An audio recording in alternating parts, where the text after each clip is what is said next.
اهليته رفض اهليته في استلام الطالب ما عدا اثنين. فهم دلوقتي استعدت المحكمه، انا ليا طلبي وعدت المحكمه مشكورا. احنا بنلاقي يعني نكتب طلب ونسيب الامر نشوف اليوم اللي هيجي حتى وعدنا نحل المشكله بتاعتنا. هذا طلب المجني عليهم ونخلص ان كانوا يجي 3-4 اولاد منهم زي بعض.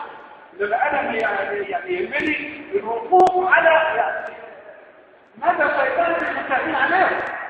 يعني مدى سيطره المتهمين عليهم. هل هناك عنصر الاكراه ولا انت الولاد عندي ويطلع النهار تسرح وتسد فلوس وبقى ولاك تجي بعد الخطيبي؟ انا يهمنا الوقوف على هذه النقطه، لان النهارده الاسباب اللي بتصير دول متعرضين للعقوبه.